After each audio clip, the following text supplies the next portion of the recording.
Late! I call you late! Was coming in the dark target people with it? Yeah, I don't want yes, that's perfectly acceptable. I was busy. No, well, okay, as long as it involves murder. I mean, it was called Cthulhu, so it wasn't hard. No, well, okay, yeah, especially in the last, it's like, oh, there are 3 minutes left. Cthulhu. What day for? All right. Hi, everybody. This seminar is how to build a better player character. I am Jason Bulmahn. I'm the lead designer at Paizo Publishing. I'm that guy who writes rule books. And I'm James Jacobs. I'm the creative director of Paizo. I am the guy that writes the workbooks. And we argue. Yeah, we do tend to argue quite a bit, but that's okay, because it's really for your benefit. Yeah. This seminar, we're going to be sharing some of our tips and secrets on how we make characters, and at the same time, I think we're going to share some secrets with you guys about how, as a GM, you can get your players to make better characters. I think a lot of times at conventions and when we're running seminars, we spend a great deal of time talking to you about how to run a better game, how to make better villains, how to make better encounters, how to make better dungeons. But one of the things that we realize is that we don't spend a lot of time telling you how to make a great character. So over the next hour, I think we're going to talk about some of the ideas that we have when we make characters and the process that we go through above and beyond the kind of nuts and bolts of like, pick this feat. I'm not going to be telling you what feats to pick here. That's not what this is about. Yeah, no, well, that's it. Half the room leaves. The best feat is skill focus. It's true. Extra traits. But you have to pick the right skill. We're not going to tell you that. That's right. Yeah, no, totally. So that's actually a good thing. If you're making a character and you know what everybody else in the group is making, and nobody's making like a divine spellcaster, nobody's making a wizard or an arcane spellcaster or something like that, use magic device, because every single scroll and wand that no one else can use, you can use. See, there you go. We just gave you your rules tip of the day. So we're going to be spending a bit of time talking about some of the tips and tricks that we use to make intriguing and engaging characters. Then I think we'll talk a bit about how, as a GM, you can encourage your players to make better characters. And then, for giggles, if we have time, I think we'll go around the room and invent characters for all of you. Well, probably not all of you. Just a lucky few. We will force you to play this character, and you will have to come back and report, otherwise we will come and confiscate your books. So, just so you know. Yeah, fair enough. I'll take your internets too. Yeah, no, that's right. We're going to shut off. We're going to shut off the tubes. Okay, so let's start off a bit about talking about how to generate a good character and what we go through when we make characters. This is something we do quite frequently because as a hobby, we play in each other's games and tend to kill one another. So we end up having to make a lot of characters for each other. I think I'm still up on you for a number of your characters. Oh God, yes. You killed, I think, well, you killed one in the dungeon devil. Yeah, yeah. You killed, well, in your Everon game, you killed 4 of my characters. Yeah, I know. I was on character 5. And by character 5, I was like, all right, I think I'm going to make a barbarian who's made out of hit points. And that character did pretty well. Yeah, I couldn't kill that one. It was a little tricky. Struck me in because he quit the campaign because he got bored killing him. Yeah, it's like, I can't kill James anymore, so campaign off. Generally speaking, when I'm making a character, I tend to work with, and I think this is an important part, I think a lot of people spend a great deal of time, deciding what race they want to be and what class they want to be, and then combing through all the rule books, looking for the right rules pieces to make their character really good mechanically, or to express a concept. But generally where I like to start out my character design process is with a story. And I think this leads to better characters almost every time, is that I like to start off my character with, what is this guy about? I'm going to have to crawl into this guy's skin and live as him 4 hours a session for as many sessions as the campaign goes on. So I'm going to need something that I can work with, something that I can internalize and bring to the table. And a lot of times that just starts with a mindset. Is this guy a bastard? Frequently when I'm making him, he is. But that's not obviously the only way you can go. This guy, is he altruistic? Is he striving to be a hero? Is he, I mean, there's a million different expressions of character that I think you can start off with just that basic little nugget of what is this guy's persona at the moment he was created. That process will help inform a lot of your other decision making. So if I start off with you know, the concept of this guy doesn't want to be a hero, he's flawed, he doesn't really want any part of this, he's just kind of a jerk. This is Belmarius, by the way. Oh, I know. Yeah, no, I know you do.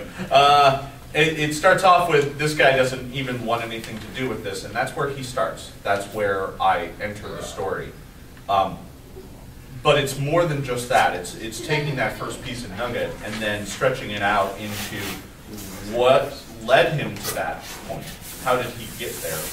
And where do I see it possibly going in the future? I think this last piece is the piece that a lot of people don't really consider when they're making a character. I think, you know, it's like, oh, okay, well, I've made my character, and now whatever happens to me in the adventure, that's just what happens to me, and my character goes along as a static piece. But frequently, I find it most fruitful that when I start a character, I go, okay, what is the possible arc of this guy's story? What direction can it go? I think this engages the player as a storyteller as well.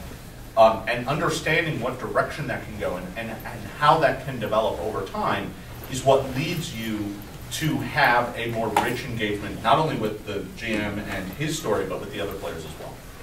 Because if they all start doing this, then you're all in a journey together as your characters progress and grow.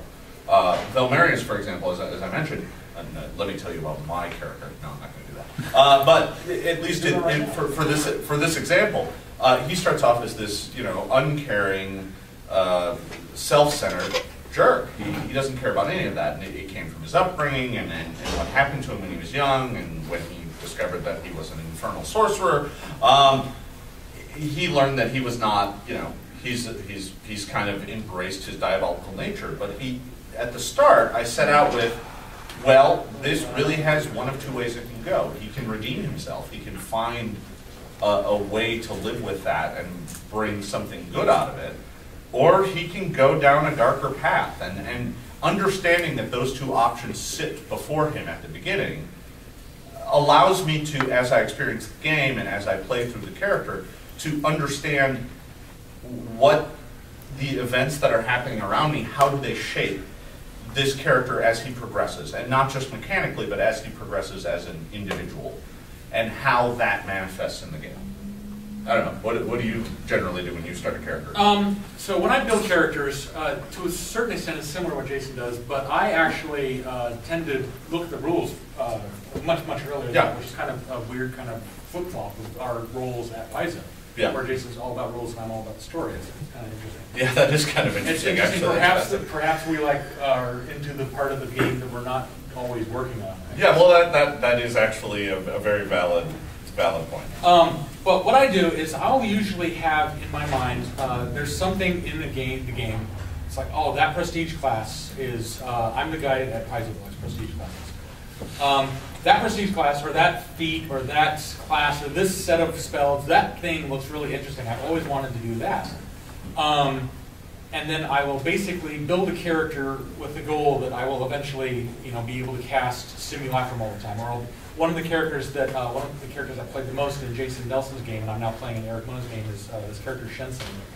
And the whole point of that one was basically started with me seeing, I think it was It was one of the Wizards of the Coast books that had the Dervish Dancer prestige class in there. I was like, that one lets you make 24 attacks around when you get to 10th level. That sounds fun.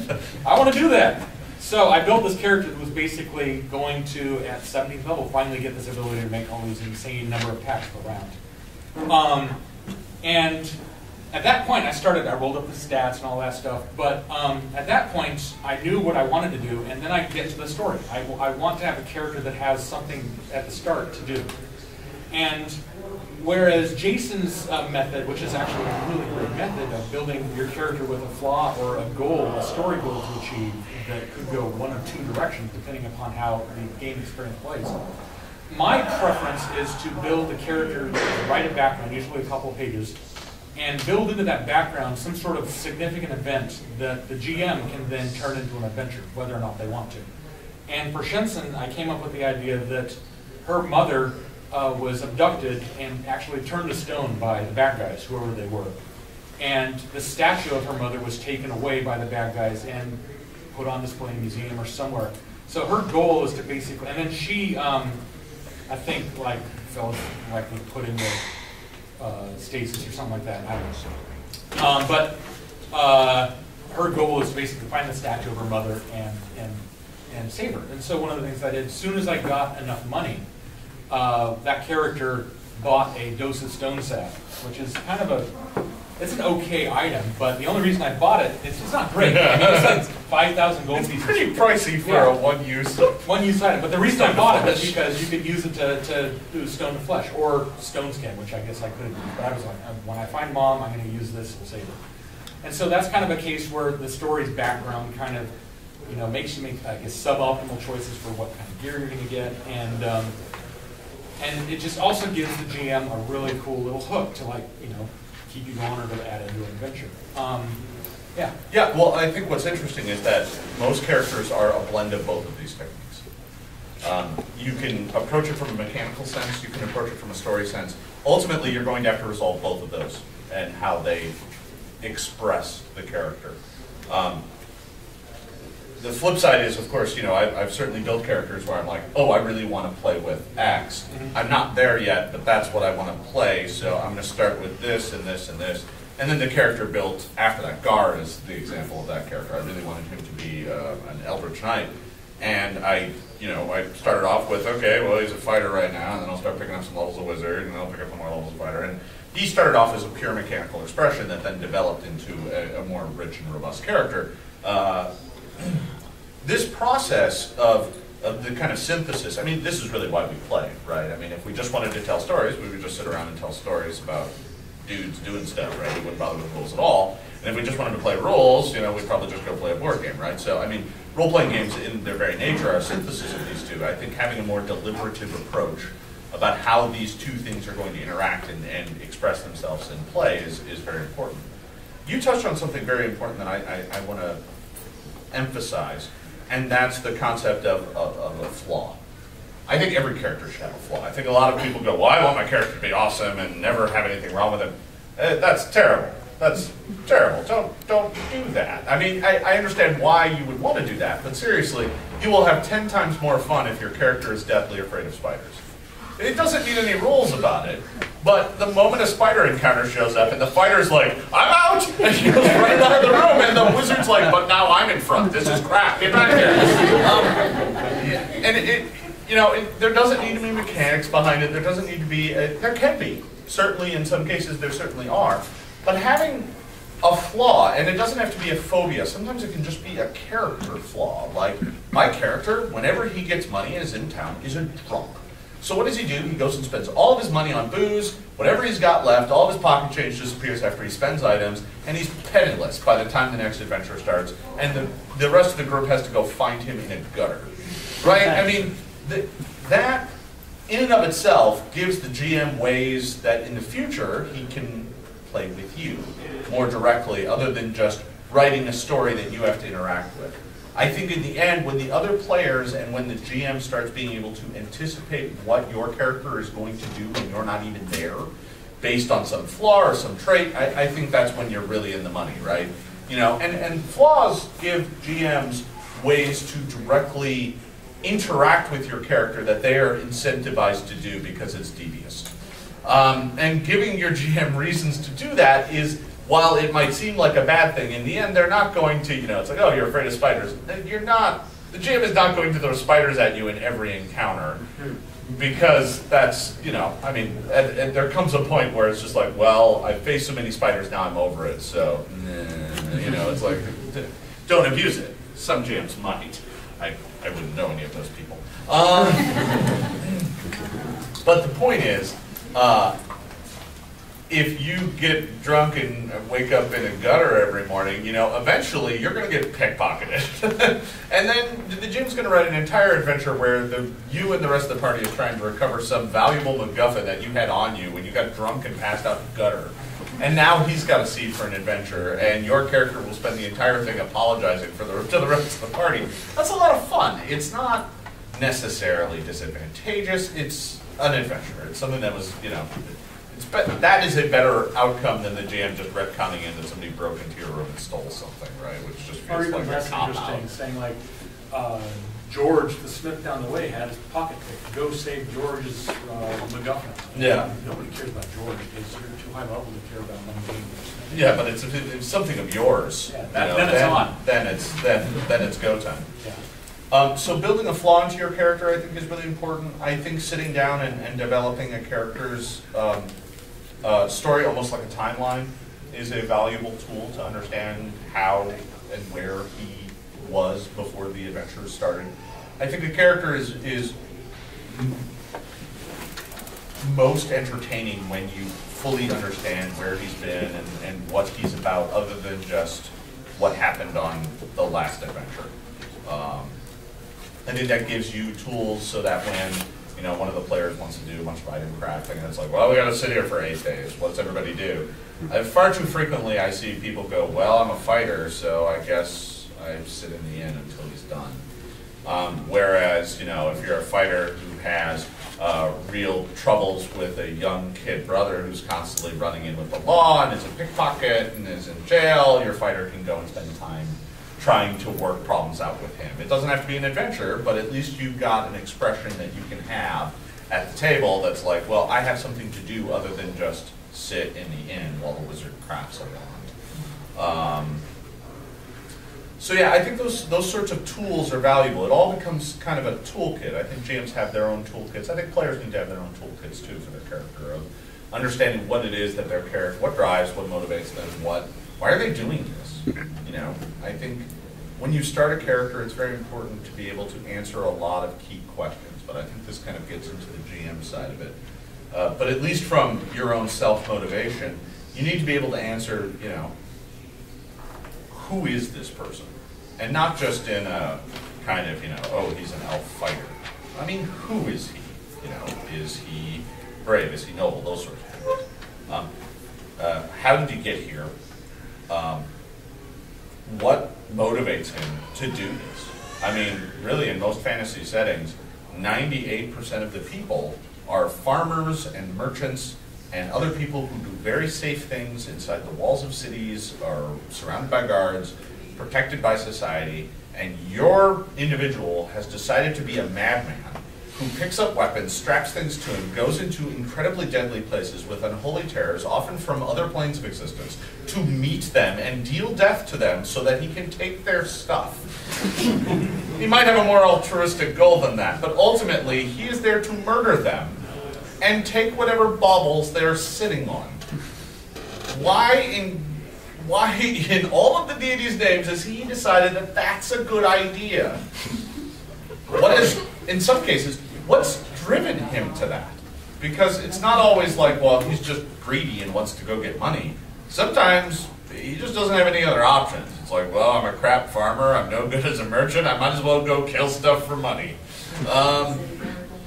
Yeah, you know, so I think understanding why your character is an adventurer. Remember, these are exceptional people.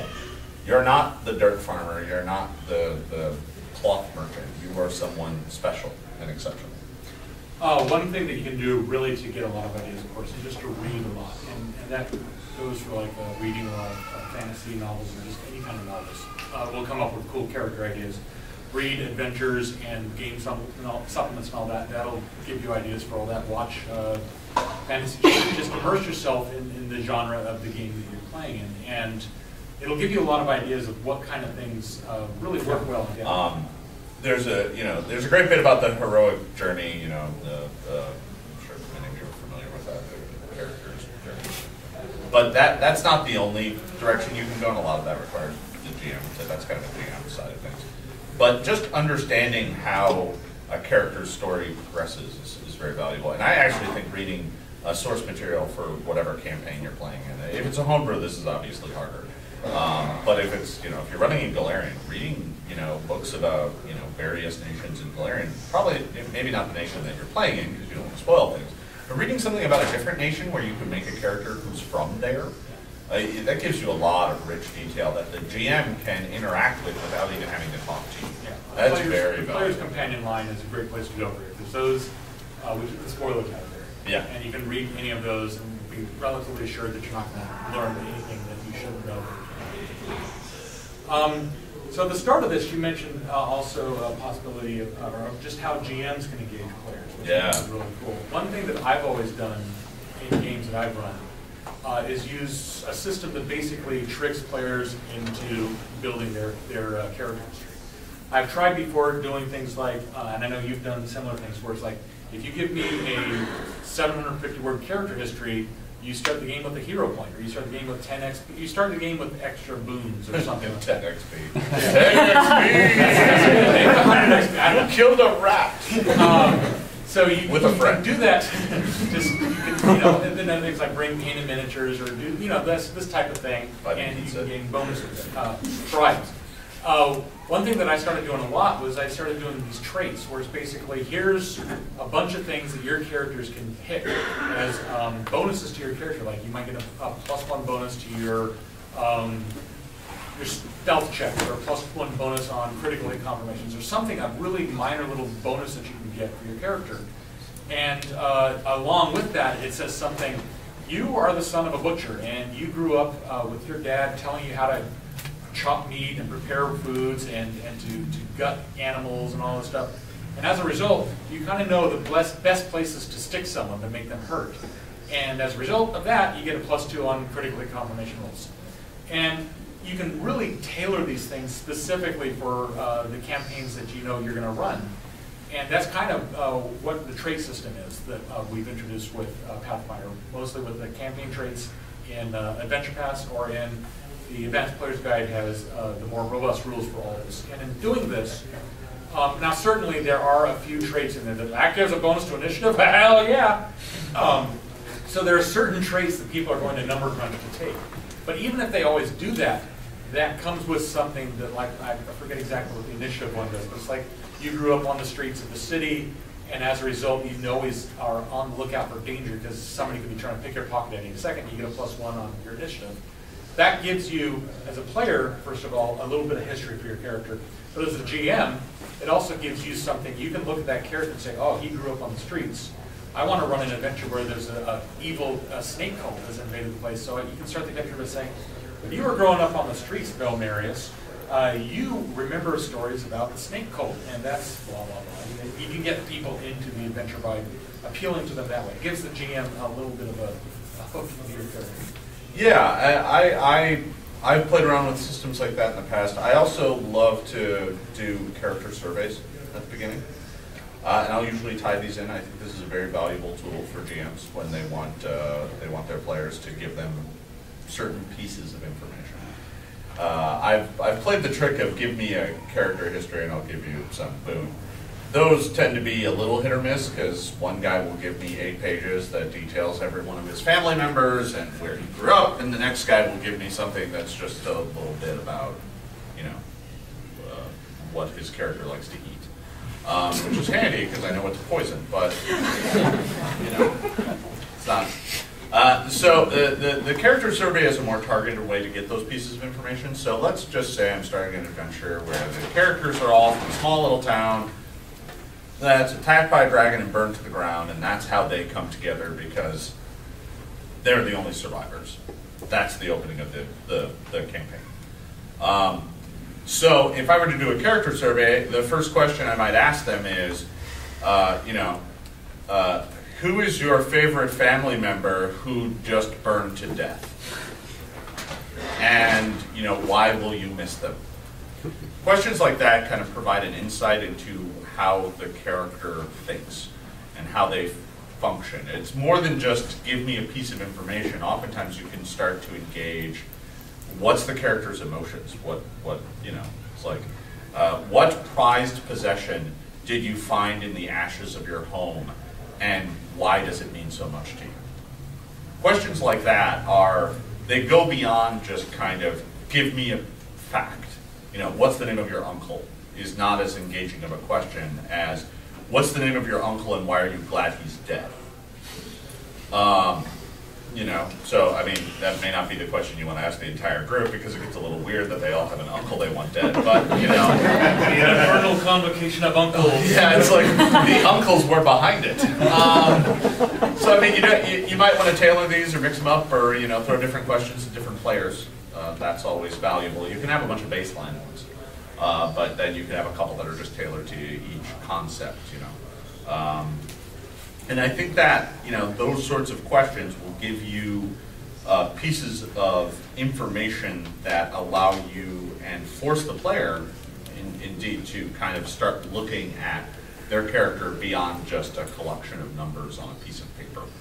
Yeah, there's also a couple of tools that we publish at Paizo. We're going to keep building more stuff, like how to build characters and stuff like that in the future. The one big one is the Player's Companion, or the Player's Guides, which we publish, one of those for every adventure path. Now, obviously, what these are is, has everybody here looked through a Player's Guide? Raise your hand if you have not. How dare you? No, it's fine. So basically, just what they are real quick is they tell you what kind of adventure you're going on. It's kind of lame to build a ranger, for example. And you should do this when you are playing in a normal game anyway. If you've got a character like a ranger, and you've got to pick a favorite terrain or a favorite enemy. Tundra, we're in the desert. Yeah, and you build a character that's like, I'm all about killing giant vermin who live in the desert. So you like to species, our favorite enemy, vermin, and then favorite terrain, desert, and all that. And then the GM tells you, like, yeah, this whole adventure path takes place on the moon, or in the icy land above the north, where there's not only no deserts, but there's no bugs for you to kill, and that's kind of lame. So it's kind of, to a certain extent, a spoiler to say, like, oh yeah, you might want to take a lot of plant favorite enemies and goblins, but at that point, there's not really any difference between seeing a movie preview that doesn't give away the whole movie, but it gives you enough that you know what you're getting into, what you want to get into. Well, and I think a lot of that comes down to if the GM, all the players should be made ideally simultaneously with all the people in a room. That way they can talk about what works and what doesn't work. I mean, you don't necessarily want all the players to know each other, but you don't want players probably should. Well, the players should know each other. The characters may not know each other. You may not want 5 barbarians in the group, and no cleric and no wizard, no rogue. It's just 5 barbarians, and that's it. I mean, that could be fun. If you do that, you have to, as a GM, you have to approach that with the knowledge that, all right, I'm going to do 5 barbarians. I'm not going to really bother putting a lot of wizard treasure. I'm not going to be putting. Yeah. Well, it forces changes. I think a lot of times, especially with published adventures, they make certain assumptions that you have a balanced group that can use all sorts of things. But the GM should give the players a brief about what they should be expecting from the adventure. Like I said, the whole dragon attack thing. Well, you should probably tell them, yeah, the dragon attack, we're not going to role play out the dragon attack because you guys will just die if you try and fight it. So that is the opening act of you guys standing around in the ashes of your town, realizing you're the only 5 people left. So telling them that, and then also telling them, and this is in a northern terrain. It's it's mountainous, but it's not snowy, and it's that sort of environment, and it's in this nation, and this god is popular around these parts, and those sorts of things aren't really spoilers, but they allow the players to build a character that fits seamlessly in with the setting, unless they don't want to, right? But then it becomes a conscious choice on their part, and not something that they did just on accident because you didn't tell them. Yeah, you could look at one of the player's guides and just model what you're doing for your campaign along those lines. You can even if you're not, for example, you're not running Legacy of Fire Adventure Path, but you're running, you want to run a campaign set in the desert that involves a bunch of genies. You could use the Legacy of Fire Adventure Path just for your campaign. You don't have to be running the campaign that's built for it. It fits pretty well. They're vague enough that the boons and such that they grant are applicable to multiple similar thing campaigns. Another thing that we published a couple of are the flashback cards and the plot twist cards. These things are basically, has everyone checked those out in here? You can basically use these as hero. I use them as hero points in a lot of games I do, where I hand them out and it's like, well, you use these cards to get a little bit of a boost or a boon or a bump in something you're doing in your adventure while you're playing. But you can also, at the start of the campaign, shuffle up a deck and hand out 3 cards to every player and say, here are 3 things that happen in your character's past. And you'll get like missing time and greed and a lost friend. And you basically tell the player characters that if you work these 3 things into your character history, that you get to keep the cards, and then they are boons that you can use later on. So that's another way you can help get the player characters involved. Yeah, and I think as a GM, this all kind of goes into the GM's bag of tricks, right? I mean, you end up with a lot of things tucked away in there, various tools and implements you use during the game. And I think in each campaign you can play things differently, right? I mean, it's like, oh, in this campaign I want all the characters to be strangers. I don't want you to make your characters with each other. Everybody make your characters separate. But I need everybody to have a connection to Ranger Joe. Who's, this guy, and you give all these details about him, but the very next campaign, I want you guys all to be brothers, or I want you guys all to make your characters together, here's a bunch of character surveys. I think each campaign dictates kind of what approach you should take to get the characters to make more engaging stories. Obviously, as a GM, sometimes this is very difficult. I think sometimes some people come to the game not wanting that level of depth. I think we all know the player who just comes to the game and wants to roll some dice and kill some stuff and make a better character. And for them, I think it's good to be able to take a very soft approach sometimes and not try and force it, right? You can't make somebody write an 8-page character write-up. There's no one right way to play Pathfinder or any role-playing game. No, there totally is. Some people are really into the storyline and stuff like that, and they're satisfied with a game that never had you roll anything. Other people are, they really love the tactics of the game and like not only the character building, but just being able to move around in combat and do stuff like that. And as the GM, you need to know who those people are and what their preferences are. But I think they can all benefit, and they all get into the fact, like with character quirks and developments and stuff like that tie them stronger to the campaign. Yeah, giving them little nuggets to play with and little bonuses for having at least something. That traits are really good for that, for the people who are just like, well, I'm just here for the numbers. Yep. Giving them just, okay, well, here's a little extra number, but it comes with this little bit of story. It's a way to kind of, drag them in, and they don't even know it. Like I said, I think you have to take a real soft touch on that sort of stuff, especially with those characters. But as a GM, that's kind of, identifying your group and understanding your group is one of your top priorities anyway. So that should just go on the list. One thing that I don't know if you wanted to talk about real quick, but I think it bears a little bit of discussion, and that is the GM is the one that is making the most characters. By far. Players make one character, and unless you're in Jason's campaign, you're making probably 4 or 5 over the course of the campaign as critical hits encourage you to make new characters. Hey, listen, that wand. that was wrong. That wand wielder was screwed up. That's true. That roll was broken. Yeah. But in any event,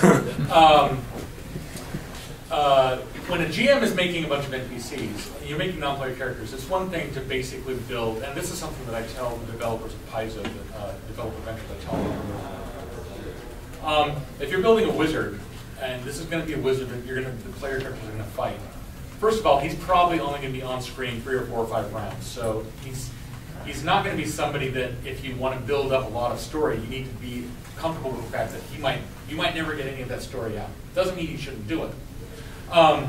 And sometimes even if you do expect him to be around for a long time, like multiple campaigns, he still will only get 4 or 5 rounds. The players are like, that guy seems weird, let's cut off his head. Exactly. And then in that case, if the players don't learn about why this guy always carries around little chocolate rabbits with the heads bitten off and always wears really deep shirts even though he has a terrible physique and why he has purple hair, they don't care about that. You can reuse some of that stuff later on for other characters. But another important thing, too, is to remember is not every NPC in your game has to be completely super optimized. It's fine. I mean, it's good to do that for, like, this is Parzug, or this is the main bad guy of the campaign.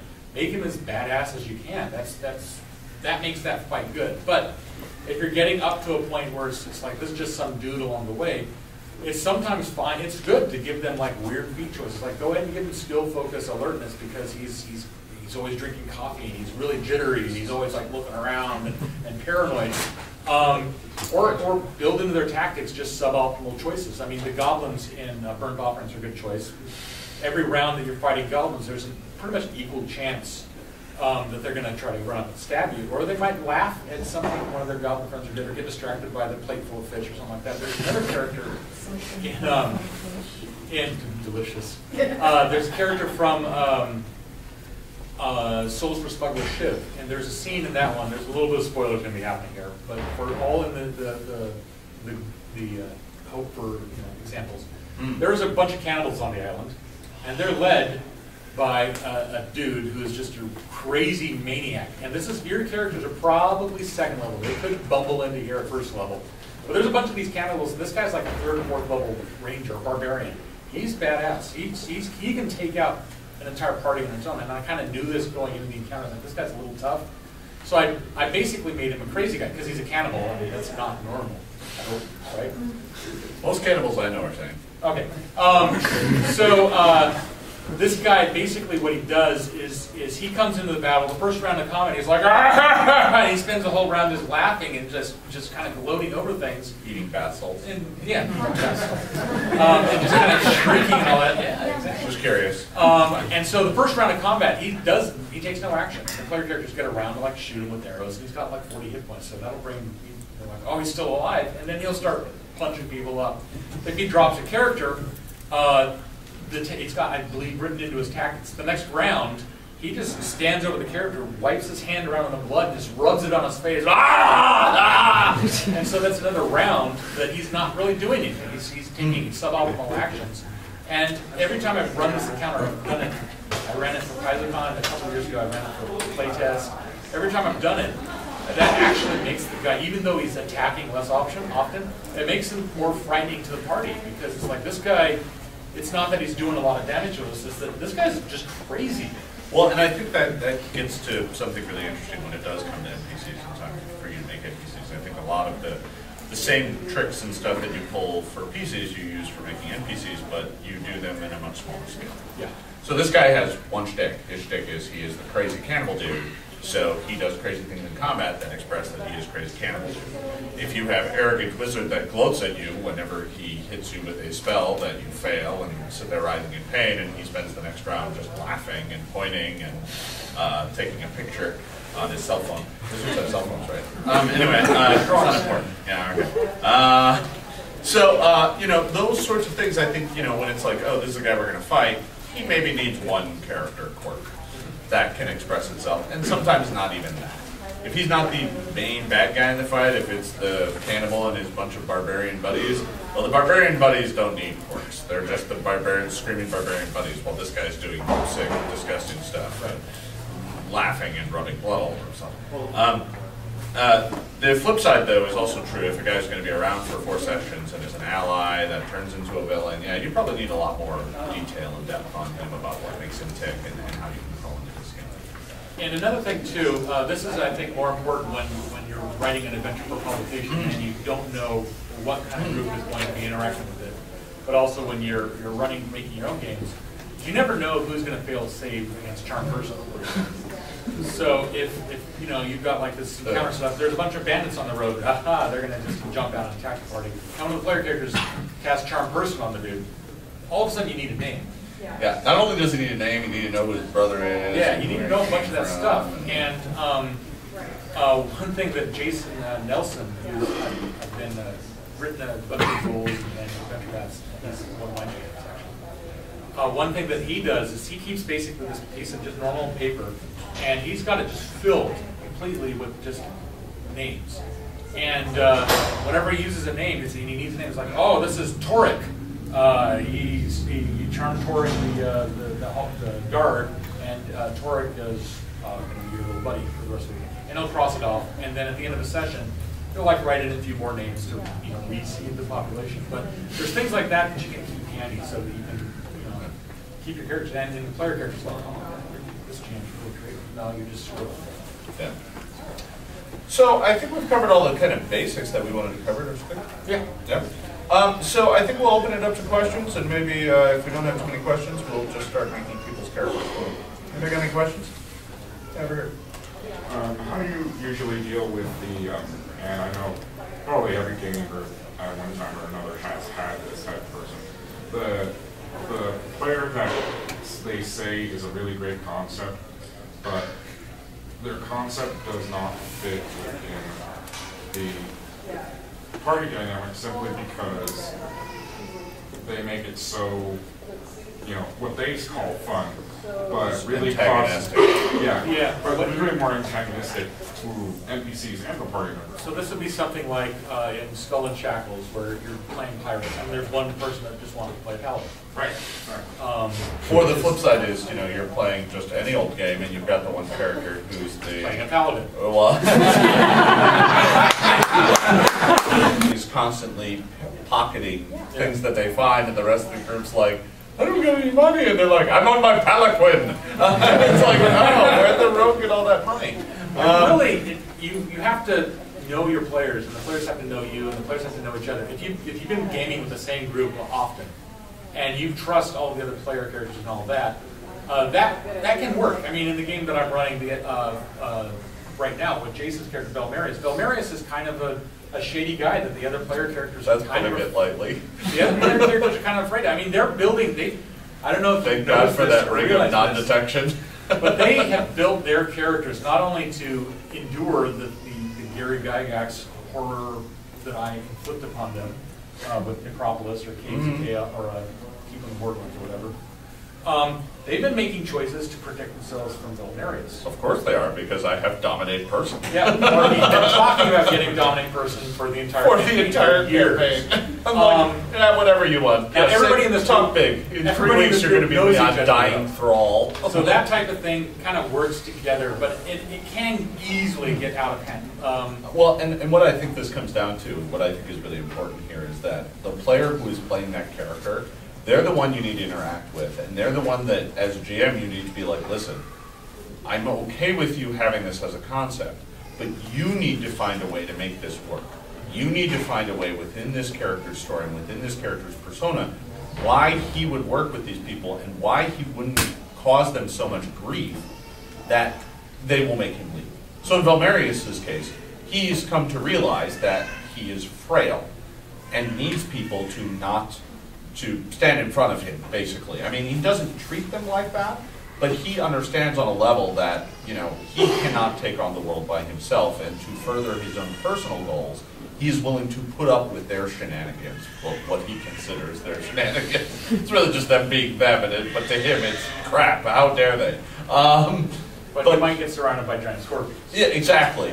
And when he's surrounded by giant scorpions, he's going to want Ostog to come and cut them to pieces because he doesn't want to get stung to death. So it's a give and a take, but it really, the onus needs to be put on the player to understand that they may have a difficult concept, and that can be a lot of fun, especially for them. It's more fun for them usually than it is for the other people in the group, which is why they're so attached to it. But I think as a GM, you need to express to them that they need to find a way to make it bearable for the other players. The onus is on them.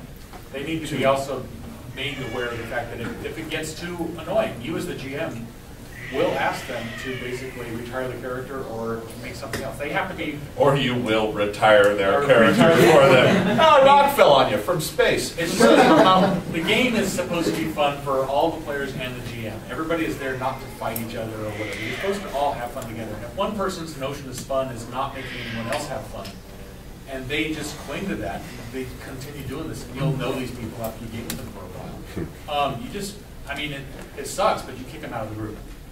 And that's not the type of person, and you don't want somebody in the group whose only notion of fun is to be disruptive. If it's a person that is disruptive in a way that works with the group, then you're okay.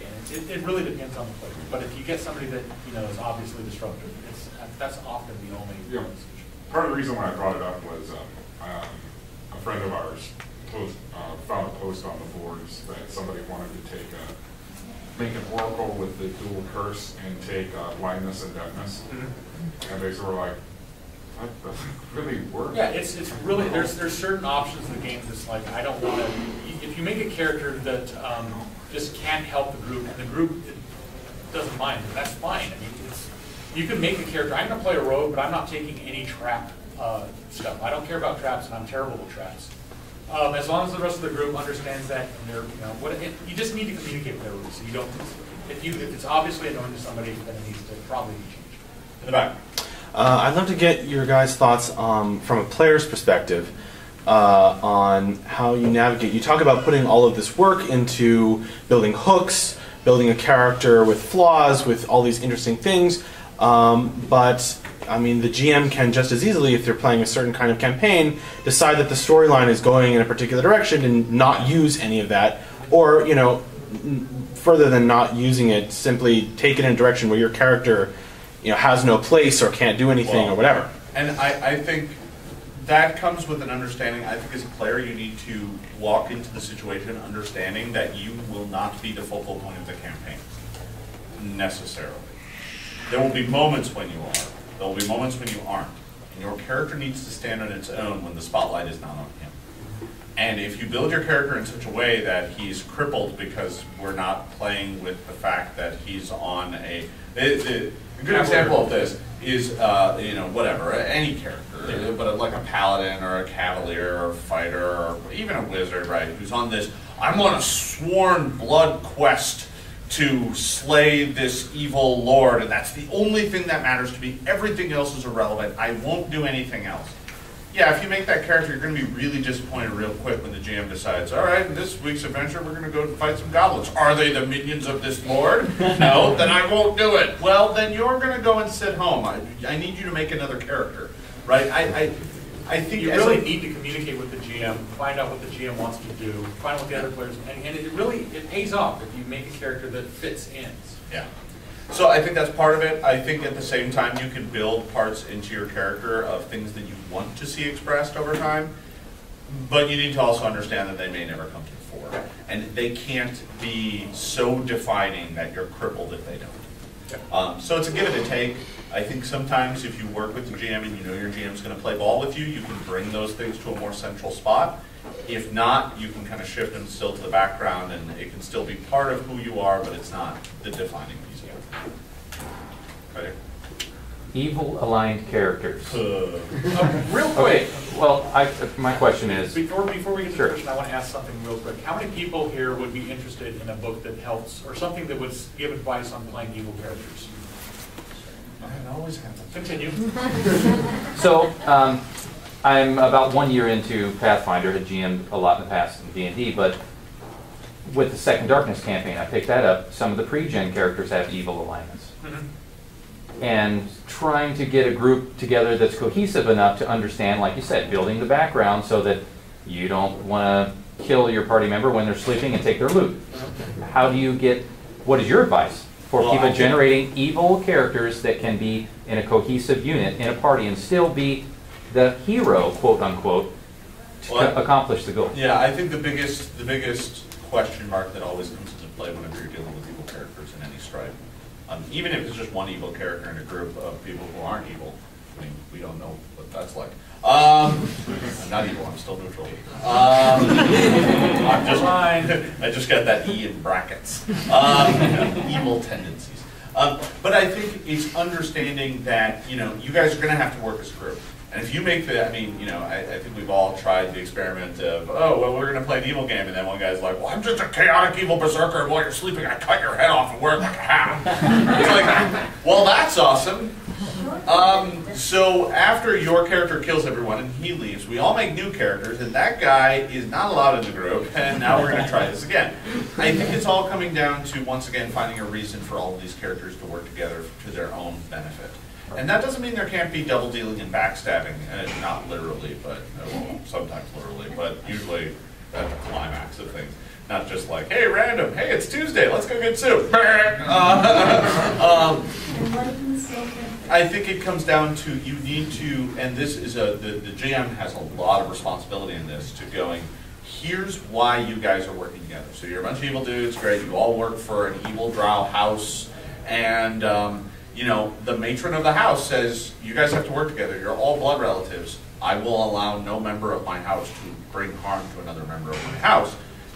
You can still be evil. Go burn down the village, kill a bunch of elf babies, wear their heads for hats. It'd be more like necklaces. Yeah, no, it's true. They're very small. So if you get enough of them, you got to pile them up like a pyramid. It's true. That'd be nice. So, I mean, you know, you can play all of those kind of fun, yay, murdering elves, fun. I'm sure that's how the bugbears feel about adventurers. Yeah, and you look also at any adventure, and it's not just one dude, one bad guy. It's groups, it's organizations of people that work together, and if they can work together to oppose you, you better do the same to them, even if some of you are able. Just work together. I mean, so I think that's what it comes down to. Frequently, you're going to have some people who are succumbing to the desire to be the, well, I'm going to betray everyone and poison their drinks. It's like, yes, that's awesome. You were discovered, and they murder you, and now make a new character. Honestly, if there's a player that wants to do that over and over and over, they probably should be GMs. It's anarchy on one level, but at the same point, that person obviously enjoys playing bad guys and the people that, that's kind of one of the big things that's fun about playing a GM. You get to play the bad guys all the time. Yeah. And you don't have to work with them. Over here. You talked about flaws and how that's important to building the character. Do you guys actually have any plans to make any official anti-thieves fatal flaw? The weird thing, let me get out my personal... Yeah, okay, go ahead. I love giving out flaws. I hate assigning values to them because people game the system, and there's really no way to build a flaw that will always be in effect. So if you have something that say an anti-thief would be you're nearsighted, and as a result you take a -4 penalty on all ranged attacks. That's pretty gnarly, and that's bad news. But then the dude goes on to make a barbarian that doesn't use any ranged attacks. His flaw never comes into play, and he's got a bonus feat for it. So it's a really tricky system, and every time I've seen either like point-based games like Champions or GURPS, I've seen these situations where there are flaws that you can build into something. The only time I really see it work, I think, well for my preference is in something that's super rigidly constructed, like a computer game. And in that case, the computer game has so narrowly defined of what can and can't be done, because you can't escape the flaw. Yeah, basically that. Flaws, it's an interesting concept, but unfortunately it's one of those things where there's always going to be one flaw that's better than the others that everybody ends up taking just to get the free cool thing that they want. I think some people engage with that sort of system honestly and go into it like, cool, I'm going to make my character lame, in that he's actually lame. One leg is shorter than the other, so he can't run very fast. Those sorts of things are like, wow, that's kind of really crippling, but I got a free feat out of it. Whereas the other guy's like, I have a bad temper, I get a free feat. Yeah, you're an adventurer. No shit, you have a bad temper. Your bad temper is every time I see a monster, I just see red and then I cut it to pieces. Oh, well, what a flaw. So I think those sorts of things, it's fraught with peril. It's not something that I think we're running to embrace right at the moment. We've toyed around with it as a concept a couple of times, but yeah.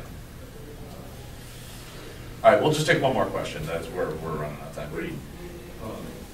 Either as a player or as how do you deal with the one individual that goes out of their way to min-max their character to the point where it's just not fun? I think it's understanding, I get this quite frequently, being the guy who writes a lot of those rules that allow them to min-max.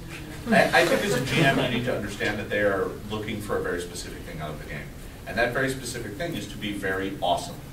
And they want to be very awesome. And as a GM, it's not your job to stymie them at every turn, right? I mean, it's like, I'm the ultimate grappler. I had one of these in a game I ran yesterday. He was a very, very good grappler for his level. He had like a plus 20 something to grapple in his 7th level. That's really good. He can grapple almost anything. And that works out really well. He can really lock down one monster. When there were 4 monsters, he had a little bit of trouble. So it's just understanding what he can do, what he can't do.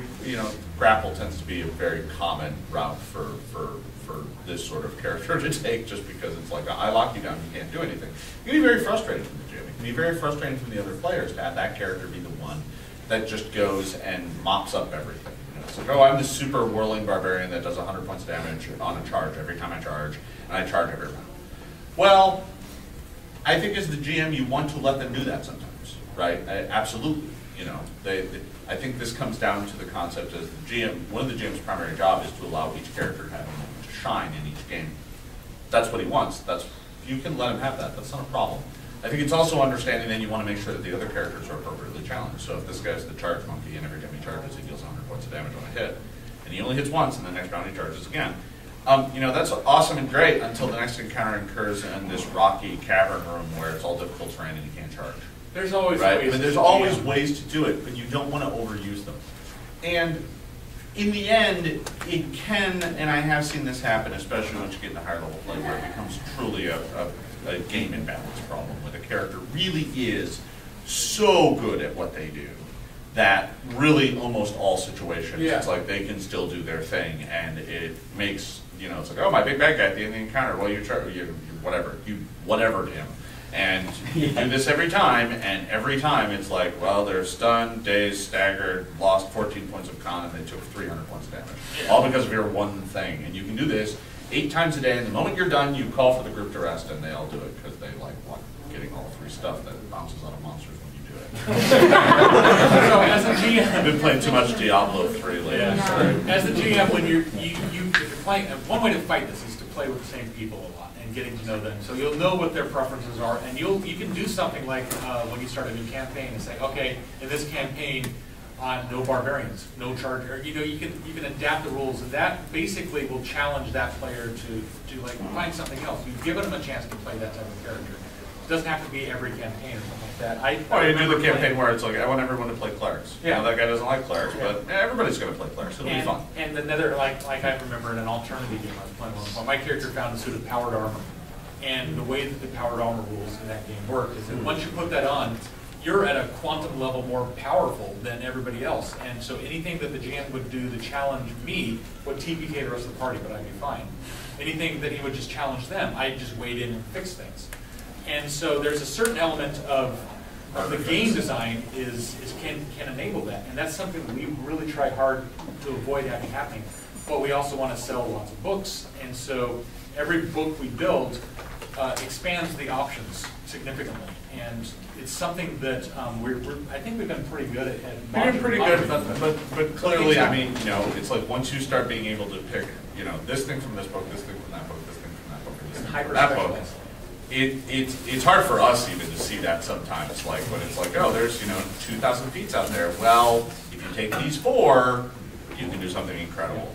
I think sometimes it comes down to the GM to just go, yeah, I understand that's really good. Tell you what, why don't you pick a different feat? One thing you can do is back to Jason Nelson. He's in a bunch of games I run, and he writes a lot of rules on him for stuff. He's really good at this stuff. And every once in a while, he'll get to a point where it's like, you just made a character that can summon 12 things at once, and they all summon 12 things at once. Your turns are taking up 80% of the game.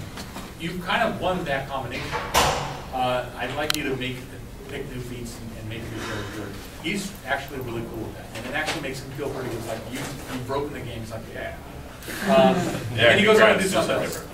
All right, everybody. It's 2 o'clock. I'd like to thank everybody for coming to this here little seminar. I hope you guys had a good time. And